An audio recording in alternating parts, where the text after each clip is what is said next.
Well, welcome to the show. I've made it a year. Hooray! This is when this releases. This will be the 1 year anniversary of my very first video in the show. And my plan was, well, for 1 year, let's do something crazy. Something like nothing I'd done before. And I thought, okay, well, I heard all these terrible things about the movie, a Serbian film. Surely it can't be as bad as everyone's saying, but that might be an interesting one to do for the 1 year. One of the most controversial film. Oh, the lights just died a little bit. They don't even like me talking about this movie. So anyway, that's where we're at. The most controversial movie I can think of. I did The Haunting of Sharon Tate, and that was before this, probably the most controversial movie that I've done. This definitely tops that one. So anyway, if you're new to the channel, welcome to the channel. We've been kicking around for a year of me watching a movie, sitting down in this chair and talking about it with no script, no jump cuts, no editing, nothing crazy like that. Just a dude who watched a movie and is going to ramble about it. So if that sounds fun, rock on. If it doesn't, I mean, based on the subject matter, I don't blame you if you don't even click on this in the first place, so you wouldn't see this intro, so whatever. Anyway, that being said, spoiler alert, you know the drill. I'll be talking about this film and things that happen in the film. Yeah. So here's a nice little warning. This film is very disturbing. It deals with very disturbing topics, thoughts, imagery, concepts, etc. So there's your warning. And I guess let's proceed. Alright, so. Oh god. Anyway, give me a second here. Alright, so we start off with, I'm not going to go into super detail with this because I don't feel like I can on YouTube, but I'll do my best to tell you sort of what's going on. So we have Milos, a retired porn star who's apparently the best in the business. He's done porn basically. He's raising a family. His wife Maria, his son Petar. I don't know. I'm going to say Peter because I'm not sure how it's pronounced. I can't remember. But anyway. They're a little family unit and they're struggling financially, and Milos is contacted by one of his old former co-stars by the name of Layla, who is telling him that he should meet with this guy who is offering a lot of money for some artsy stuff, essentially. She says, listen, I gave him your number, he's going to be calling you, just hear him out. He's a nice enough guy, and the money would set you and your family up for years, so it'll be worth it. And he's like, oh. He really doesn't want to get back into the porn business. Yet at the same time, at the beginning, we see him like watching his own pornos like multiple times. So I don't know. Anyway, needless to say, right after that meeting, he's talking with his brother a little bit. And he came and interrupted their meeting, I guess, to just see what was going on. I don't know. Anyway, he goes by the name of Marco. He's a police officer, and yeah, he's Milos's brother, and he's kind of gross with Layla, who's she's a porn star, but he's like gropey, and anyway, she bites his lip and like leaves, and whatever. And they chat about it, and anyway, it doesn't matter. Lo and behold, next day, we see our hero Milos get a call from this Vukmir guy, who's the guy that he was told about. He has him over, brings him in, gives him a little tour of the place, tells him, you know, filming will be shooting in 3 days or whatever if you sign on. The meeting takes place with him and Layla both in the room. I guess maybe she's there to like convince Milos it's all good, dude. Like I've signed on too. You know, she announces that she's been with animals in videos and the like, and that's the extent of what she's had to do. And he's like, do I have to do that? And she's like, is that an issue? It's not that bad. Okay, so all right, we're going there already, are we?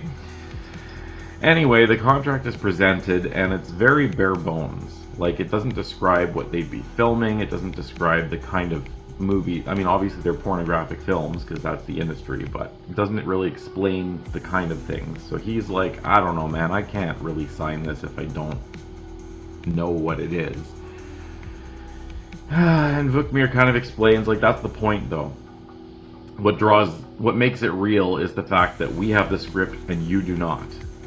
You'll be given a little earpiece and we'll give you instructions as the filming progresses. And he's like, yeah, I'm not into it. Anyway, goes home and he's in bed with his wife, and they're discussing basically along the lines of, this is what happened, this was what was offered to me. And she's like, how much money did he offer? And he whispers something into her ear, and she's like, so you don't tell me you said no.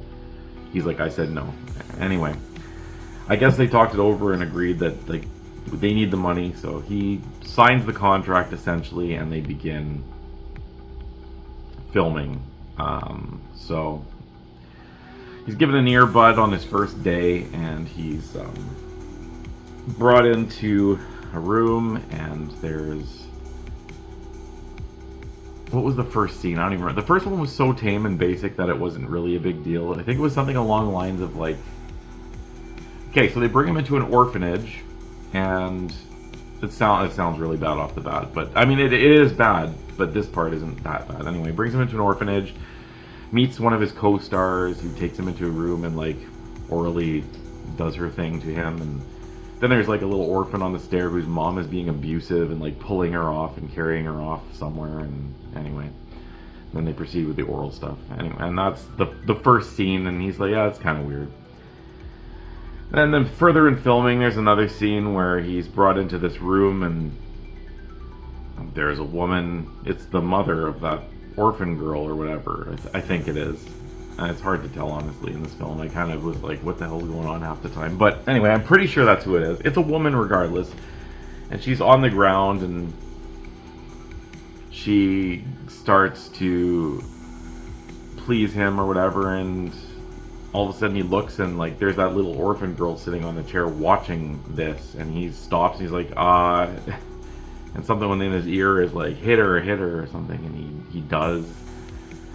Anyway, that at that point, after they finish filming that scene, he quits. Or does he see the orphan before he hits her? I can't remember. Anyway, that was too much for him. He's like, okay, I'm done with this. He talks to him and says, listen, I'm not doing this anymore. This is too much. I don't like kids there.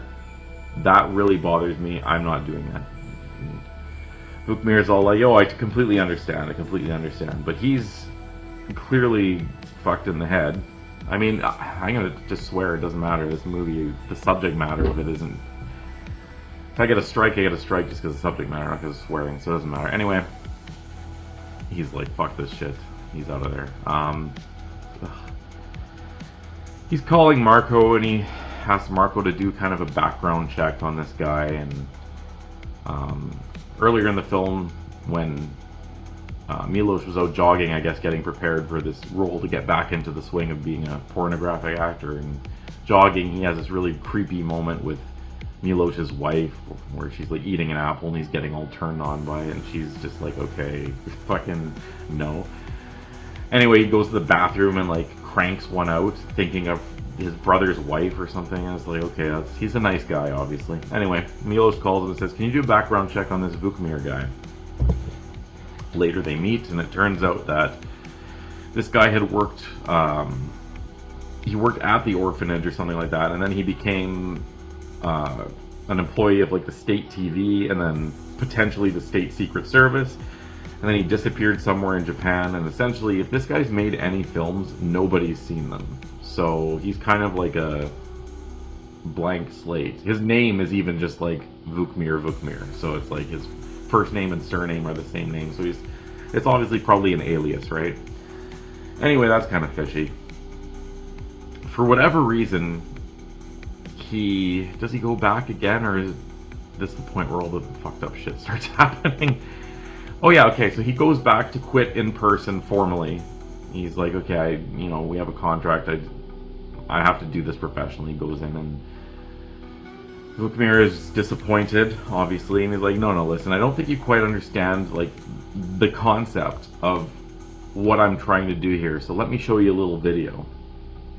And the lights dim, and a projector comes down, and there's a woman who's in the process of going into labor, and I'm not going to say what happens, but it's the newborn scene. We'll leave it at that. Upon seeing this, Milos storms out without even saying anything, like, fuck you, bud, I'm the fuck out of here. And he's like, no, it's, insert what they just saw on the thing, it's the new wave of, you know, what's gonna be, anyway.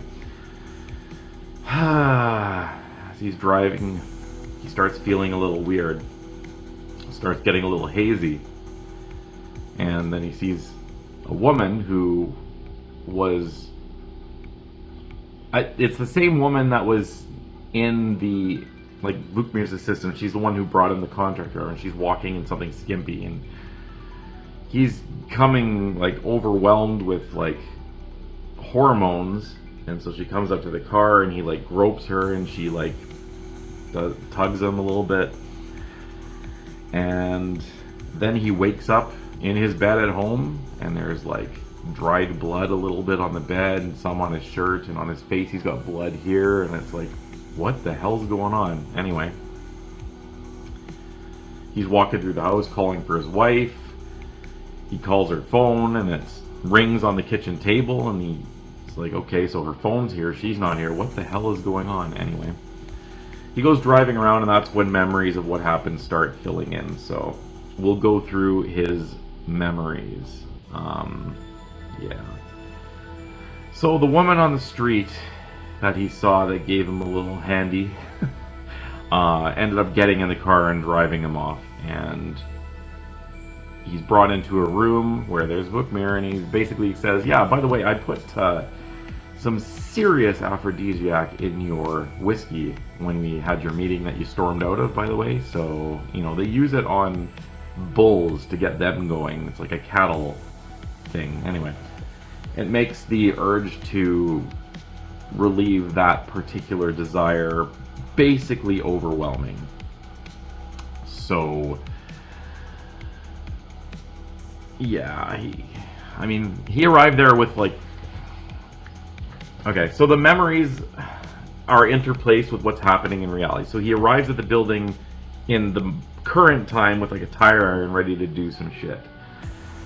And then it flashes back to his memories as he's looking in each room, he's remembering this stuff. So in one of his memories, that the mother of that orphan girl or whatever was brought into the room naked and chained to the bed, and then Milos was wheeled in, and he's on that drug all hyped up on must fulfill this need at any means possible, so he proceeds to fulfill that need with this woman who's handcuffed to this bed, and his earpiece has got Vukmir telling him hit her, and so he starts, like, hitting her, like, you know, normal slaps or whatever for, like, you're getting into it and whatever, but it gets worse and worse, and he progresses to, like, punching her, and there's bruises on her back, and he's handed a machete, and he uses that to behead her, and then finishes with her beheaded remains.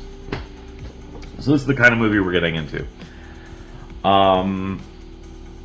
That's fun, I suppose. Then there's another scene where he's brought into a room, and he's sitting on a couch, and there's some old woman, and that young orphan girl is sitting there. And this is where I was like, do I turn the movie off now? Luckily, even under that state of mind, Milos had enough decency to overpower the drugs that are causing him to have this desire and basically say, no, I'm not doing that. He literally takes his junk and puts a knife to it, and he's like, I will cut this off. And obviously, like, Vukmir's like, no, don't do that. Anyway, he ends up jumping through a window and running off. Yeah. Then he tries calling Marco as he's driving off, and the phone isn't going through to him or whatever. He tries him again, and it's showing up like the number you've dialed is incomplete or whatever. The Serbian equivalent of that is. So he can't get a hold of his brother, so that's great. And then what happens after that? Oh yeah, he gets another memory. He's taken to a warehouse or something. As he pulls up to that warehouse, he enters it, and there's this big room, and there are bodies like all over the floor. There's like a woman face down, bloodied, in like it's the nurse woman, contract bringer girl or whatever. She's face down, and then he gets a memory of, oh yeah, she injected me with more, but I took a needle and I put it in her and injected her, and she foamed at the mouth and like fell down and all that stuff. So that's great. And there's bodies everywhere, and that still doesn't explain, like, he's assuming at this point that Vukmir had taken his wife, and she's not at home, right? So anyway, that's going on in his head. Yeah, he walks in, and then there's the bodies down, and then he gets the memory of what actually happened with the bodies, and this is one of the more disturbing scenes in the film. So his flashback memory, he's brought into that very room before there were dead bodies everywhere, and he is presented a bed with two naked humans face down with their upper halves covered, so you can only see like from their butt down. Yeah, he proceeds to go with the one on the right, and then he proceeds to go with the one on the left, and then a man with a bag on his head joins and takes over on the one on the right that he left for the other one, and they're going together, and they pull the mask off of the masked guy, and it turns out, lo and behold, it's Marco. And Milos is like, what the hell are you? And they pull the sheet off the head of the person that Marco is now currently with, and it's Maria, his wife, who's in an unconscious state, and his brother is going at her. And then they pull the sheet off of the person that he is with, and it is his son, foaming at the mouth. I don't know if he's dead or not. Anyway, at this point, Maria comes to and realizes, takes in everything that's happening around, on top of her, everywhere. Then that nurse girl comes in, and she's holding a pipe, and it's all bloody, and her crotchal area is all bloody too, and it's implied that she used the pipe on herself because of this hormone that makes you want to breed or get yourself, whatever. Anyway, she collapses dead because obviously she tore herself up.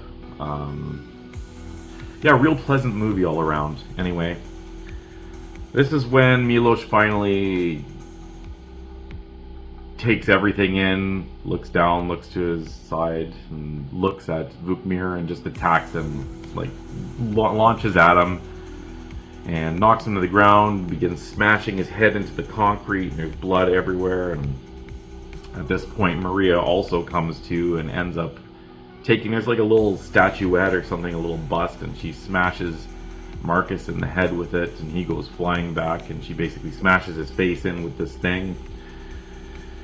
The whole time, Vukmir is lying there bleeding out, the whole back of his head caved in, and he's like, yes, yes, this is cinema or something. It's like, okay, so he's like clearly fucked, which we knew from the beginning, ever since, you know, things started getting weird.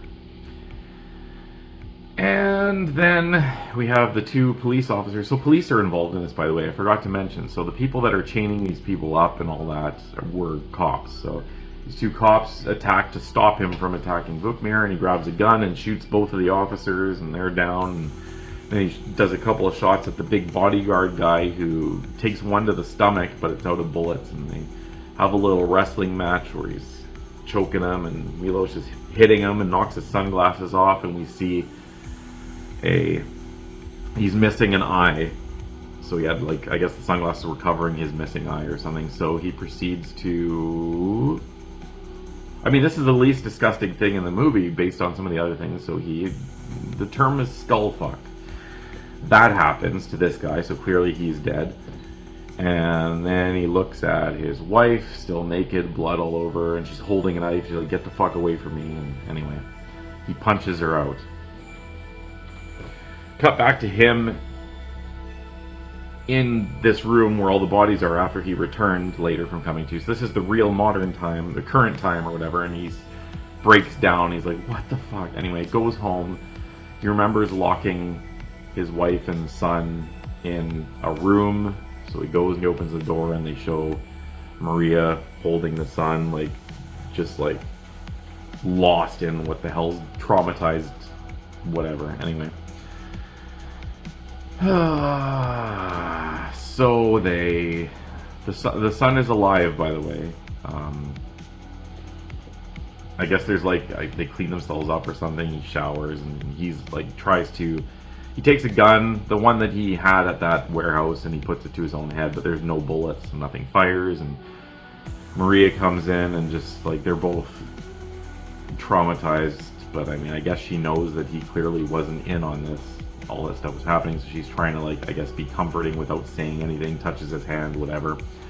Then the three of them go to bed and are hugging each other, just, I guess, trying to get past everything. And then they show that Milos has a gun now loaded to the spine of Maria, aiming so that the bullet would go through all three of them. And she smiles, essentially agreeing, like, yeah, there's, like, we can't live with what happened to us. And that happens, and you hear a bang. And then to put the cherry on the top, we cut to, I guess, is it the next morning or something? 3 more men in the room and a camera, and one guy with his hand on his belt, and the guy in the middle turns and says, start with the little one, and then the movie ends. So we're going to throw dead bodies in there, too. And that was a Serbian film. What did I think? I mean, okay, so the weird thing about this film is before the first really weird scene, it seemed like a normal kind of story for a horror movie. It's like, okay, this seems pretty, you know, we got the plot and everything and it builds it up and stuff, and it's just the choice of subject matter and things that happen in the film are what puts it down a lot. I feel they could have done the same movie and not gone to these extremes, and it would have been a much better film. But at the same time, I know that they made this film specifically to push every boundary that they possibly can. Does that excuse it? I don't really feel so. So I know this might sound kind of hypocritical. Like, with The Haunting of Sharon Tate, the subject matter was disturbing to me because the people were real and they depicted the murders of actual named real people who were murdered in a very graphic and, in my opinion, distasteful way. Yet, I said that they had the balls to do that despite myself not agreeing with that, and therefore I think I gave it like a 5 or something, like the lowest mark I had. I passed it because of they had the balls to do that.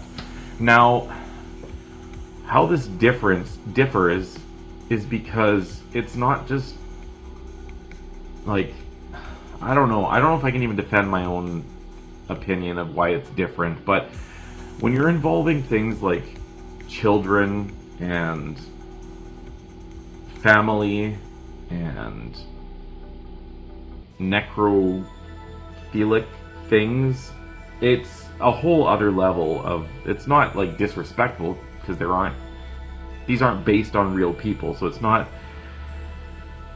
a different kind of off-putting. It's off-putting because the subject matter is that much more disturbing than a real life murder that was depicted on film. To me. Maybe I'm wrong in saying that, but that's just how I felt. So, I will say, knowing that this wasn't a true story and whatnot, I didn't feel the same kind of pang as I did with the Sharon Tate scene. But overall, I was a lot more displeased with what I was watching, if that makes sense. Again, subject matter is the key for why that I had the reaction I did. Now, I'm sure a million people have explained this film better than I have, but I mean, it's just one of those films that kind of meets up to what you hear about it. I did think it was going to be slightly worse than it was, but it was still bad enough for me to recognize that I never will be watching this film ever again. Yeah, I don't really see any redeeming factors. I will say that the lead actor, I don't know the actor's name, but he did play the role quite well. Like, as far as acting goes, it was pretty solid. The cinematography was good.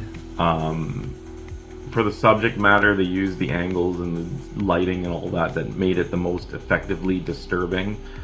So good on them for that, I suppose.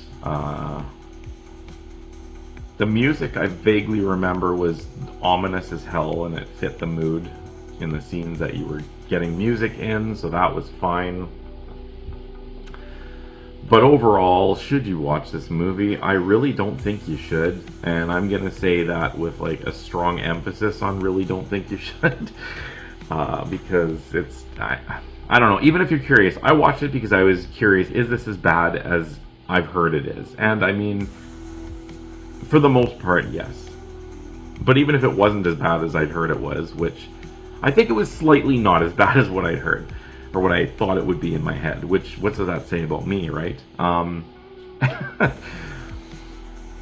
rambling, it's not good.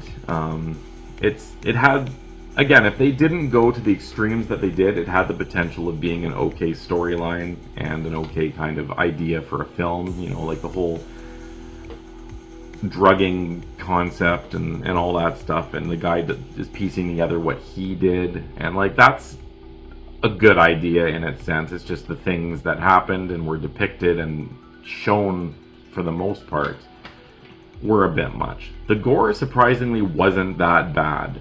So the gore is not what's disturbing about this film. And if you've read any reviews, again, if I'm not explaining it clearly enough, that's not what makes it disturbing. So anyway, don't watch this. And I mean, I can't say don't watch it, because you're going to do whatever you want to do, but I wouldn't recommend watching this. You'll be completely fine if you never see this film. Will it ruin your life and, you know, make you regret your life choices in, you know, watching this film? Probably not. You might regret watching it, but you know what I mean. It's not going to like change your life in a negative way or something like that, or make you rethink the, you know, definition of cinema and what's acceptable. It's not going to do anything like that. It's just an unpleasant watch. So, what am I going to rate it? I thought long and hard about this one. Initially, I was like, oh, I gotta give it like a friggin' 0. But, again, the acting was pretty good. The concept at its core, not in its delivery, was okay. So, yeah, I just liked this more than Carnosaur. So, we have a new low. I just liked it more than Beaster Day for a completely different reason. Beaster Day was just really cheap. Rating. You know what? I'm gonna give it a 0.5 out of 10 because, again, the actor, to his credit, was good. The main lead, he played his role well. He was believable, and the way the movie was shot was good. It's just I didn't like the subject matter and that. So that's it. It's a 0.5 out of 10. Officially the lowest rated film that I've reviewed. And now that we've hit our 1-year anniversary, our next film is going to be something a little bit more enjoyable. What is it going to be? I haven't decided yet, but it's definitely going to be something a lot lighter than this. So there you have it. That's a Serbian film. Happy 1-year anniversary to the Landshark movie review channel, whatever. When I hit 2 years, I'm going to do something a little less ridiculous. Or maybe I'll just watch Human Centipede, I don't know. But, yeah, we'll leave it at that. Peace.